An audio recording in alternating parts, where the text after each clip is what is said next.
طلبہ ہم سے کیوں بدکتے ہیں؟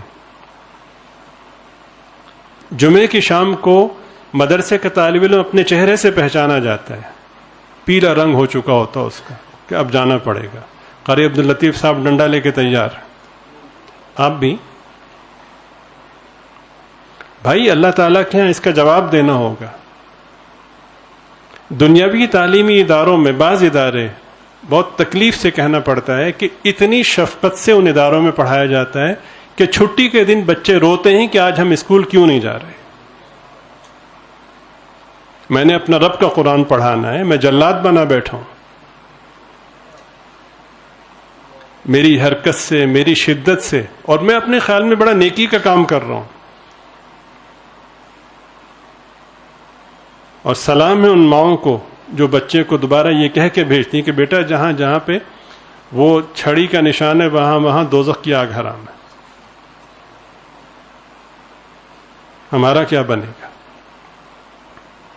کراچی میں ایک صاحب تھے جو منکر حدیث تھے، بہت بڑے عالم تھے اور حدیث پاک کا انکار کرنے لگے تھے. تو استاد محترم حضرت مولانا مفتی نظام الدین صاحب شامزی رحمۃ اللہ علیہ کی خدمت میں جب مجھے ان کا پتہ چلا تو میں نے ان کا تذکرہ کیا. تو انہوں نے فرمایا کہ یہ صاحب منکر حدیث ہو گئے ہیں، اور انہوں نے فرمایا کہ اس کا سبب یہ ہے کہ ان کے والد صاحب بچوں کو پڑھاتے تھے اور بہت زیادہ مارتے تھے. اس کا یہ وبال پڑا ہے کہ یہ ان کی اولاد محروم ہو گئی.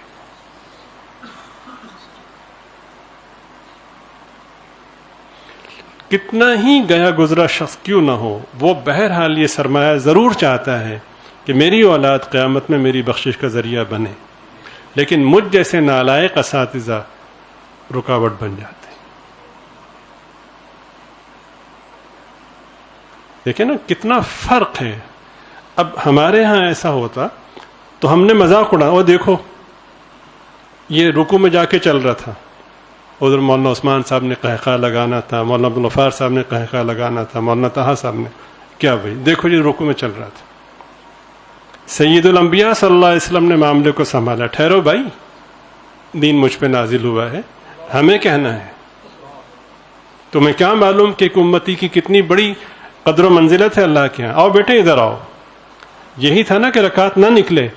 اللہ تعالیٰ تمہاری اس سوچ میں، تمہارے اس لالچ میں اور اضافہ کرے. بیٹے آئندہ مت کرنا، بات ختم ہو گئی.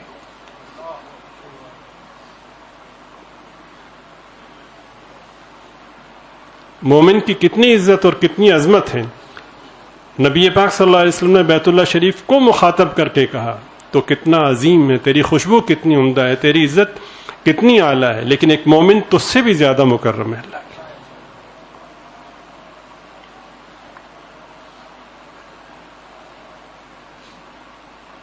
کیسے ہم نظر انداز کر سکتے ہیں کسی کو؟ کس نے حق دیا ہے؟ پھر اساتذہ کہتے ہیں بچے پڑھتے نہیں، تو کس نے پابند کیا آپ کو کہ آپ پڑھائیں؟ ہم اپنی نااہلی کو اس آڑ میں کیوں چھپاتے ہیں کہ بچے سبق یاد نہیں کرتے؟ بچے ہمارے طالب علم نہیں، ہمارے گھریلو ملازم ہیں. ہم ان کو ملازم کے طور پر رکھتے ہیں. وہ مار سے بچنے کے لیے، ڈانٹ ڈپٹ سے بچنے کے لیے مجبوراً ہمارا کام کرتے ہیں. اس کا بھی اللہ تعالیٰ کے ہاں جواب دینا ہوگا.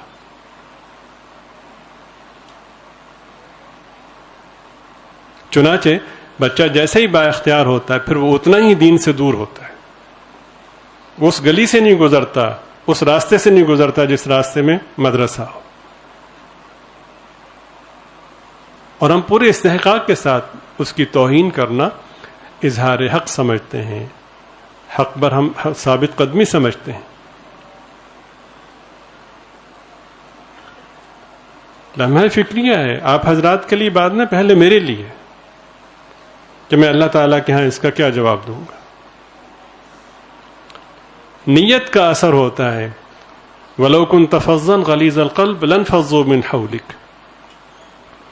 اس پر اتفاق ہے، اجماع ہے کہ سرکار دو عالم صلی اللہ علیہ وسلم سے بڑھ کر کوئی، سرکار سے بڑھ کر اور بہتر کوئی معلم نہیں ہو سکتا. ٹھیک، اس پر اجماع ہے. اور اس پر بھی اتفاق اور اجماع ہے کہ صحابہ سے بڑھ کے کوئی شاگرد نہیں ہو سکتا. ٹھیک. تو اللہ پاک فرما رہے ہیں کہ مار پیٹ تو بہت دور کی بات ہے، گالی گلوچ تو سرکار کی زبان سے ظاہر ہو ہی نہیں سکتی، سخت جملہ بہت دور کی بات ہے۔ حضرت جریر رضی اللہ تعالیٰ عنہ فرماتے ہیں میں نے جب بھی سرکار کو دیکھا تو میں نے تبسم سے بھرپور چہرہ پایا۔ کیا تلخ چہرے والا ولی ہو سکتا ہے؟ یہ ہمارے پیر صاحب بڑے جلالی ہیں، بھائی کیا مطلب ہے جلالی ہونے کا؟ اللہ نے نازل فرمایا، اللہ نے نبی بنا کر بھیجا ہے۔ کیا حضرت حکیم الامت رحمۃ اللہ علیہ کی ان کیفیات کے جن میں ہم ڈانٹ کا تذکرہ پڑھتے ہیں اس سے کیا اخذ کرتے ہیں کہ ڈانٹ ڈپٹ یہ شیخ کو اس کا حق حاصل ہے؟ بالکل حاصل نہیں ہے۔ حضرت اس کی کیا تشریح فرماتے ہیں وہ سنیے۔ حضرت فرماتے ہیں کہ کبھی کبھار میں تم میں سے کسی کو جب ڈانٹتا ہوں تو کیا سوچ کر ڈانٹتا ہوں وہ سنو، ایک ایک لفظ سونے کے پانی سے لکھے جانے کے قابل ہے اور پھر بھی حق ادا نہیں ہوتا۔ حضرت فرماتے ہیں کہ دیکھو ایک بادشاہ کے کئی سارے بیٹے ہیں، ظاہر ہے کہ وہ سارے شہزادے ہیں، تو ایک شہزادے سے کوئی کوتاہی ہوئی، بادشاہ نے درگزر سے کام لیا، پھر کوتاہی ہوئی، پھر درگزر سے کام لیا، پھر کوتاہی بار بار ہوتی رہی، تو بادشاہ نے سوچا کہ اس کو تھوڑی سی تنبیہ کرنی چاہیے۔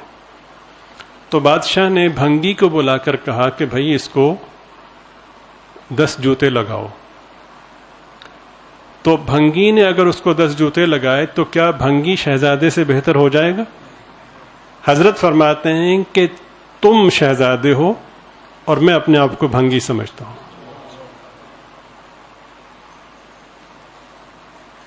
بولیے، یہاں تو آوے کا آوے بگڑا ہوا ہے۔ حضرت والا بہت جلالی ہیں، یہ کیسے حضرت والا؟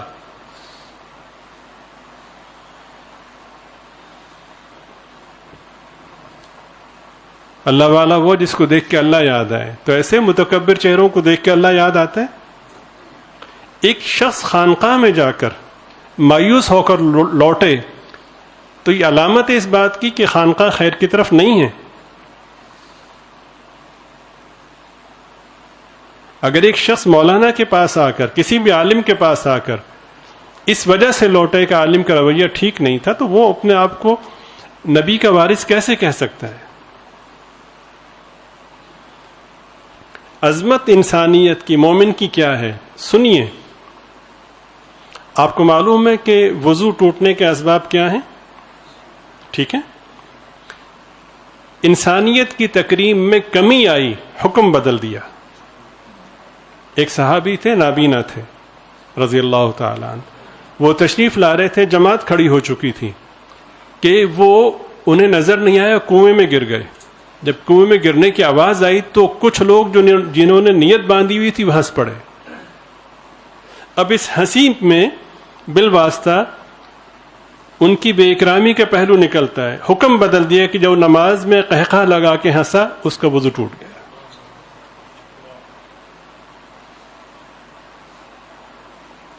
حضرت تھانوی سے بڑے ہیں ہم؟ کیا کبھی سوچا ہے کہ اپنے آپ کو عوام الناس کے مقابلے میں بھنگی سمجھیں؟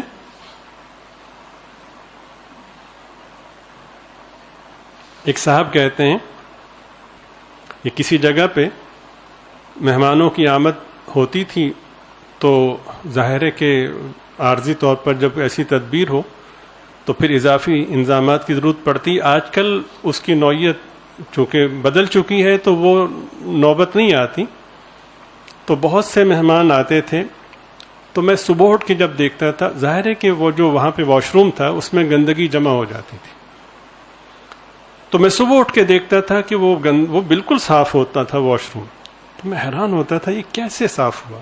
ایک رات میں نے سوچا کہ میں دیکھوں گا کون ہوں،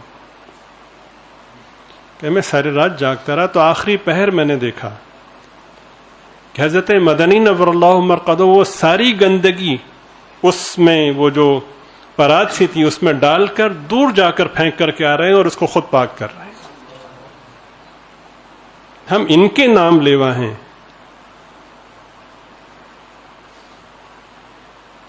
کبھی ان کی عظمت کا تصور کیا ہے؟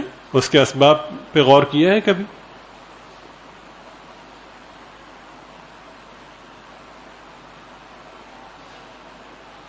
یہ ہم اساتذہ کی نااہلی ہے کہ جو بچوں کو ہم مارتے ہیں. اس لیے نہیں مارتے کہ یاد نہیں، اس لیے مارتے ہیں کہ کمبخت نے 3 دن سے تنگ کیا ہوا سبق یاد کر کے نہیں سنا رہا. بھائی تمہاری پڑھانے کی سوچ ہی نہیں تھی، تم تو اس لیے پڑھانا شروع ہو گئے کہ تمہیں کوئی اور جاب نہیں ملی تو یہاں پہ یہ تنخواہ ملے گی. اللہ کے لیے تو نیت ہی نہیں تھی. ہم اپنی نیت درست کریں پھر اس کے ثمرات دیکھیں.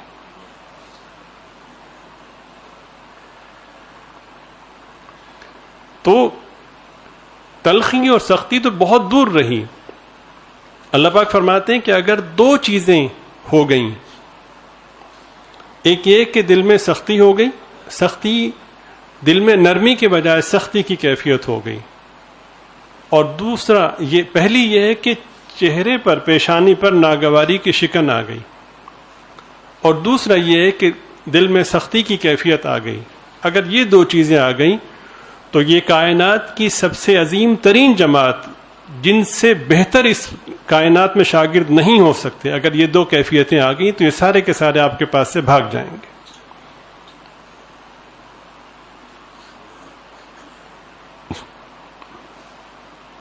بچے بہت تنگ کرتے ہیں جی، بہت شرارت کرتے ہیں، تو بچے تو کرتے ہیں شرارت. بچے قابل اصلاح بعد میں، پہلے میں قابل اصلاح ہوں، میں محتاج اصلاح ہوں. مجھ میں کتنی برداشت ہے. جن اسکولوں میں سینکڑوں نہیں ہزاروں بچے پڑھتے ہیں، پورے سال میں ایک بچے کو بھی مارنے کی شکایت نہیں ملتی، تو وہ بچے شرارت نہیں کرتے. وہ ہمارے مدارس کے بچوں سے زیادہ شرارت کرتے ہیں. پھر کیسے سروائیو کرتے ہیں؟ وہاں پہ برداشت کرتے ہیں کہ اگر ہم نے مارا تو ہماری یہ ملازمت ختم ہو جائے گی، مراعات ختم ہو جائیں گی. تو 40,000 50,000 یہ لاکھ روپے تنخواہ کے لیے اپنے اوپر ضبط کر رہے ہیں. اتنی بڑی جنت بدلے میں ملے گی، اس کے لیے ضبط کرنا نہیں آتا.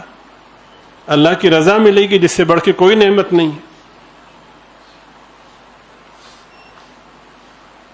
اور سب متفق ہو گئے.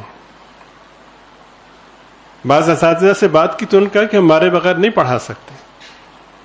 انا للہ و انا الیہ راجعون.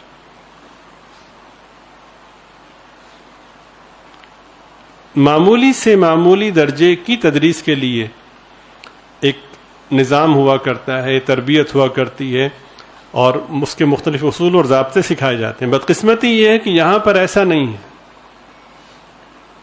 اور دوسری بدقسمتی یہ ہے کہ کوئی اور کام نہیں ملا تھا، چلو پڑھا لیں. نہیں، یہ اتنا گیا گزرا نہیں ہے. اللہ تعالیٰ کا دین ہے، اللہ تعالیٰ کا پاک کلام ہے. تو خیر، اللہ تعالیٰ ہم سب کو معاف فرمائیں.